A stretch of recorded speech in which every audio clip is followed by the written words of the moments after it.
नमस्कार मु डॉक्टर अजित आपण मानू मोर YouTube channel cure the incurable doctor Ajit को बहुत बहुत स्वागत। आज आमे केते गुड़िए रोग विषय आलोचना करिवा। से गुड़िक ऑपरेशन हैला परे मध्य बारंबार शरीर रे आउ थरे होता है। तेणु से सबू ऑपरेशन को केमिति आमे एवॉइड करी से रोगरू संपूर्ण मुक्ति पाइबा से विषय आलोचना करिवा। से रोग गुड़िक मध्यरु गोटे है अति द्रुत गति रे बढ़ुवा रोग ताहउची kidney stone. Kidney stone operation हैला परे आहुरी थरे मध्य शरीर रे हबार चांस बहुत। ता सहित होमियोपैथी रे सबू रोगर बहुत भल औषध अच्छी। सेगुड़िक किछि मास खाइले आपण माने किडनी स्टोन लु संपूर्ण सुस्थ हो पारिबे।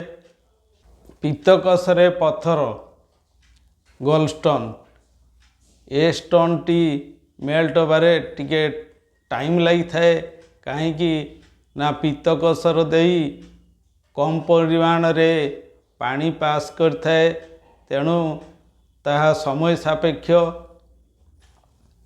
ब्रेस्ट ट्यूमर स्त्री लोक मानकरे एई रोग होता है।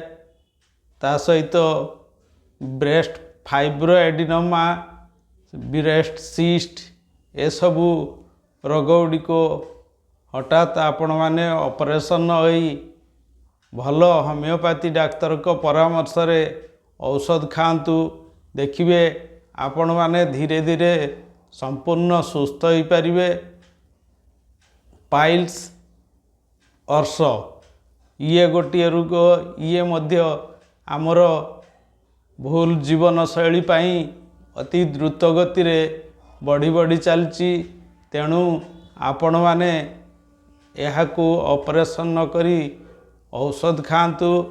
एथिरे रक्त पड़ी थाए, बथा होता है, बहुत जंत्रणा होता है, किटकिट करता है कार कार। आउ गोटे रोग होची फिस्टुला। एथिरे झाड़ा रास्ता ठारू किछि दूर रे गोटे मटर भली बथ होता है, ताहा फाटी सुखी न थाए।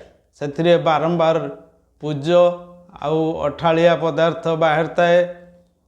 एहाकू पेशेंट प्रथमे जानी पार न थाए जे यह फिस्टुला ना आउ कौन होइछि बिली। तेणु एहाकू डाक्तर को परामर्श रे होमियोपैथी औषध खातु। धीरे धीरे आपण ए रोगरू मध्य संपूर्ण सुस्थ हो पारिबे। आउ गोटे रोग यूटेरस ट्यूमर बा जरायु ट्यूमर बा यूटेरस फाइब्रोइड यह अति द्रुत गति रे बढ़ी चलची।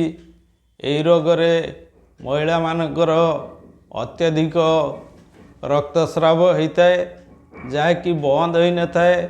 यह अल्ट्रासाउंड कला परे जना पड़े जे जरायु मध्य रे यूटेरस ट्यूमर बा यूटेरस फाइब्रोइड मध्य कार कार होता है। यहाकू हठात ऑपरेशन करंतु नहीं, किछि मास औषध खातु। औषध खा उपकार न हेले तापर किछि व्यवस्था आपण माने करि पारंती। यूटेरस ट्यूमर हठात ऑपरेशन कहार कैंसर होबार मध्य चांस अधिक। तेणु आपण माने यहाकू होमियोपैथी औषध रे प्रथमे क्योर होगा पाई चेष्टा करंतु। आउ भातुगुड़ी माछिआखिया ए सबू रोग को हठात काटंतु नहीं। होमियोपैथी औषध रे समस्ते जानिचंती भातुगुड़ी होमियोपैथी औषध रे मिली जाइथाए। माछिआखिया बा कॉर्न या ए हाथ पापुली रे आउ पाद तलिपारे होता है। यह बहुत जंत्रणादायक। या औषध माध्यम रे आपण माने କ୍ୟୁଅର୍ ହେଇପାରିବେ। ଆଉ ଗୋଟିଏ ରୋଗ ହେଉଛି ଗାଙ୍ଗ୍ଲିଆନ୍ ସିଷ୍ଟ। ଏହା ଆପଣମାନଙ୍କର ଏହି କଚଟି ପାଖରେ ହୋଇଥାଏ। ଏଥିରେ ଗୋଟିଏ ଗୋଲ ହାଡ଼ ଭଳି ବଢ଼ି ଯାଇଥାଏ। ଏହାକୁ ମଧ୍ୟ ହୋମିଓପାଥିରେ ଆମେ ବହୁତ ସୁନ୍ଦର ଭାବରେ ଔଷଧ ମାଧ୍ୟମରେ ଠିକ୍ କରିପାରିବା। ତେଣୁ ଆପଣମାନେ ଧୈର୍ଯ୍ୟର ସହିତ ହୋମିଓପାଥି ଔଷଧ ଗୁଡ଼ିକ ଡାକ୍ତରଙ୍କ ପରାମର୍ଶରେ ଖାଆନ୍ତୁ।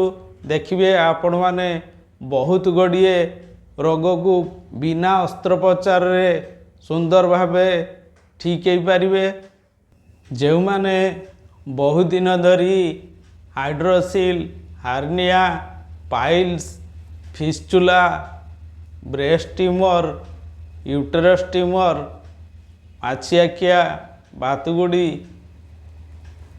ଏସବୁ ରୋଗରେ ବହୁଦିନ ଧରି କଷ୍ଟ ପାଉଛନ୍ତି ଅଥଚ କୌଣସି ଉପକାର ପାଇପାରୁନାହାନ୍ତି, ସେମାନେ ମୋର ଦିଆଯାଇଥିବା ନମ୍ବରରେ ଫୋନ୍ କରନ୍ତୁ।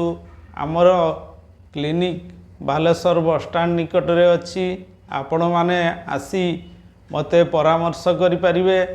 ଆଉ ଯେଉଁମାନେ ଦୂରରେ ଅଛନ୍ତି ସେମାନେ ସ୍ପିଡ଼ ପୋଷ୍ଟ ମାଧ୍ୟମରେ ମଧ୍ୟ ଔଷଧ ନେଇପାରିବେ। ଆପଣମାନେ ସୁସ୍ଥ ରୁହନ୍ତୁ, ଖୁସିରେ ରୁହନ୍ତୁ, ଆନନ୍ଦରେ ରୁହନ୍ତୁ। ଧନ୍ୟବାଦ।